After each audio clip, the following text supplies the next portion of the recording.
Пятница 14 чэрвеня. У эфіры Белсату кароткае выданне навінаў. У студыі працуе Александр Баразенко. Вітаю. Выпускныя вечары для ўжо былых 11-класнікаў сёння пройдуць па ўсёй краіне. Са школаю развітаюцца больш за 55 тысячаў юнакоў і дзяўчат. Пасля недаўніх заяваў Лукашэнкі аб недапушчальнасці элементаў раскошы на выпускных вечарах чыноўнікі ўзялі школьнае свята пад жорсткі кантроль. Выпускныя забаранілі праводзіць у кавярнях ці рэстаранах. У школах і на маршруце гуляня выпускнікоў будуць узмоцненыя нарады міліцыі. Дабраліся чыноўнікі нават да сцэнароў афіцыйнай часткі выпускных. Настойліва рэкамендуюць надаць у іх увагу гэтак званаму году якасці ці гадавіне вызвалення Беларусі ў гады Другой сусветнай вайны.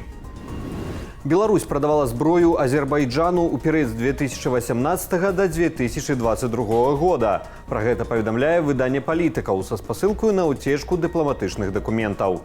Якраз на гэты час прыходзіўся чарговы пік вайны ў Нагорным Карабаху. «Палітыкаў» адзначае, што менавіта гэтыя дзеянні паўплывалі на рашэнне прэм'ер-міністра Арменіі Нікола Пашыняна замарозіць прысутнасць ягонай краіны ў АДКБ, а таксама ягоныя рэзкія выказванні на адрас афіцыйнага Менску. Армянскі прэм'ер заявіў, што Лукашенко нібыта браў удзел у рыхтаванні вайны ў Карабаху 2020 года і жадаў перамогі Азербайджану, хаця быў саюзнікам Арменіі ў АДКБ. Летась у верасні Баку правёў ваенную аперацыю, якая завяршылася капітуляцыяй Нагорна-Карабахскай рэспублікі. Рэгіён пакінулі больш за 100 тысяч армянскіх уцекачоў. Святлана Ціхановская завяршыла візіт у Злучаныя Штаты Амерыкі. Абраная прэзідэнтка Беларусі выступіла ў Кангрэсе на слуханнях, прысвечаных беларускім палітвязням. Яна таксама правяла сустрэчы з дарадцам Джо Байдена ў справе нацыянальнай бяспекі Джэйкам Саліванам, а таксама ў Дзярждэпартаменце і Сенаце ЗША.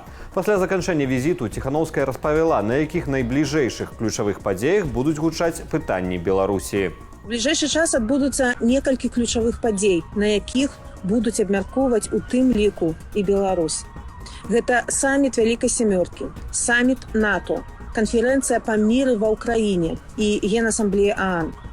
І якія б рашэнні не былі прынятыя, вельмі важна, каб беларускае пытанне не адкладалі на потым. 3 мільёны долараў знайшлі ў дома ў намесніка кіраўніка беларускай чыгункі. Следчы камітэт завёў крымінальную справу паводле артыкулу аб атрыманні хабару ў асабліва буйным памеры, асоба, якая займае адказнае становішча. Тым самым лукашэнкаўскія сілавікі пацвердзілі інфармацыю супольнасці беларускіх чыгуначнікаў, якая раней паведамляла пра затрыманне топ-менеджера беларускай чыгункі. Імя па-ранейшаму не называецца, але мяркуецца, што гаворка ідзе пра першага намесніка кіраўніка БЧ Пятра Дулуба. Паводле прэс-службы Міністэрства ўнутраных справаў падазраваны лабіяваў інтарэсы камерцыйных структураў, якія ажыццяўляюць дзейнасць у сферы грузаперавозак. За гэта ў якасці падзякі ён сістэматычна атрымоўваў грашовыя сродкі. Падазраваны арыштаваны і паводле сілавікоў дае прызнавальныя паказанні. 2 чалавекі трапілі ў рэанімацыю ў выніку дарожнага здарэння з удзелам лася ў Жыткавіцкім раёне. Як паведамляе Гомельскае абласное ДАІ, аварыя адбылася ўчора позна ўвечары на трасе М10. На шляху аўтамабіля «Опель Вектра» на праезную частку нечакана выбег лось. Кіроўцу не ўдалося затармазіць ці пазбегчы сутыкнення. У выніку 34-гадовая пасажырка «Опеля» разам з 6-гадовую дачкою дастаўленыя ў рэанімацыю Жыткавіцкай больніцы. Лось у выніку ДТЗ памёр на месцы.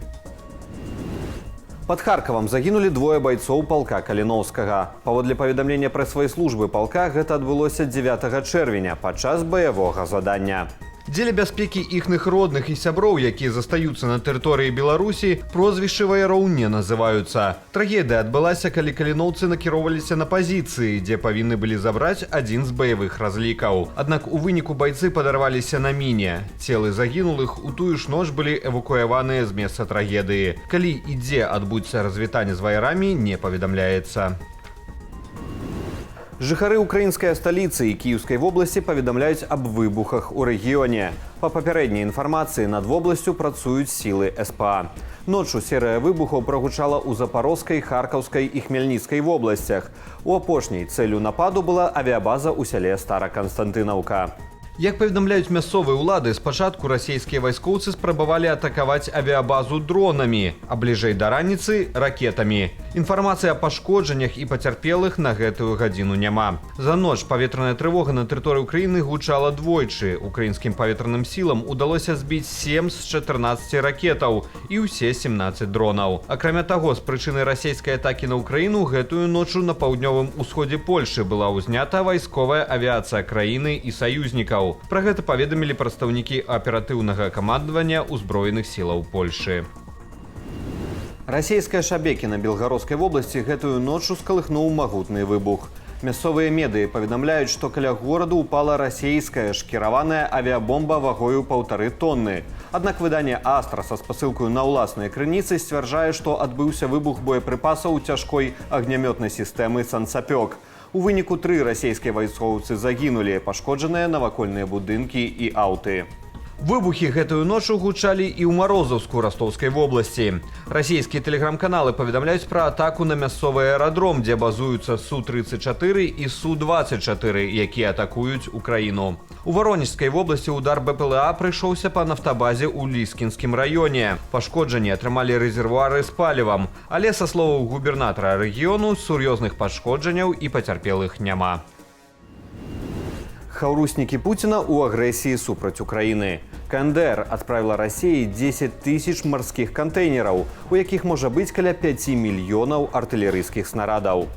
Пра гэта са спасылкаю на міністра абароны Паўднёвай Карэі Шын Вон Сіка піша агенцтва Bloomberg. Паводле паўднёва-карэйскага чыноўніка чакаецца, што Пуцін будзе імкнуцца да яшчэ больш цеснай супрацы з КНДР у сферы бяспекі, асабліва для атрымання артылерыйскіх снарадаў. Паўночна-карэйскі дыктатар Кім Чен Ын адправіў Расіі таксама дзесяткі балістычных ракетаў. У абмен Масква перадала Пхеньяну тэхналогіі для разгортвання групы спадарожнікаў-шпіёнаў і іншае ўзбраенне. Нарэшце дачакаліся. Вечарам пятніцы стартуе чэмпіянат старога свету па футболе Еўра-2024.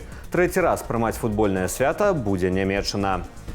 Ужо традыцыйна ў матчы адкрыцця турніру, што адбудзецца ў Мюнхене на Альянс-арэне, згуляюць гаспадары спаборніцтваў. Супернікамі немцаў стануцца футбалісты зборнай Шатландыі. Фармат першынства – 6 групаў па 4 каманды ў кожнай. 2 найлепшыя дружыны кожнага з 6 квартэтаў выйдуць у 1/8 фіналу чэмпіянату. Яшчэ 4 найлепшыя зборныя, якія занялі 3-е месцы ў сваіх групах, таксама працягнуць барацьбу ў плэй-оф. Грузія і Сербія упершыню згуляюць у фінальнай частцы чэмпіянату Еўропы. Убачым мы там і нашых суседзяў, каманды Польшы і Украіны. Паводле букмекераў, галоўны прэтэндэнт на перамогу ў чэмпіянаце Еўропы – зборная Англіі. У тройку фаварытаў таксама ўваходзяць Францыя і Нямеччына. Дарэчы, англічане ніколі не выгульвалі гэтага турніру. У роданачальнікаў футболу паводле трансфермаркту і самы дарагі склад гульцоў. Іхны агульны кошт складае 1 мільярд 520 мільёнаў еўраў. І вяртаючыся да стартавага матчу Еўра-2024. Прагноз на першы двубой чэмпіянату паміж Нямеччынай і Шатландыяй зрабіў арангутанг Аракул на мянушку Вальтер, які жыве ў дортмундскім заапарку. 35-гадоваму Вальтеру прапанавалі падысці да аднаго з вёдраў шалікамі зборных Нямеччыны і Шатландыі, якія былі спецыяльна змешчаныя ў ягоны вальер. Пасля некаторых роздумаў жывёліна упэўнена падышла да вядра, аздобленага нацыянальнаю атрыбутыкаю Бундестыму, такім чынам паставіўшы на перамогу гаспадароў турніру. Матч адкрыцця Еўра стартуе ў Мюнхене на Альянс-арэне а 22 гадзіне паводле беларускага часу. Футбол – гульня непрадказальная, і хоць немцы сапраўды выглядаюць фаварытамі першага матчу Еўра, спадзяюся, што Вальтер не паставіў на кон у букмекераў свой вальер. У мяне ж на гэтым усё. Калі вы глядзіце нас на Ютубе, заклікаю ставіць лайкі, падпісвацца і дзяліцца нашым выданнем, але не забывацца на ўласную бяспеку. Беражыце сябе і заставайцеся з Белсатам.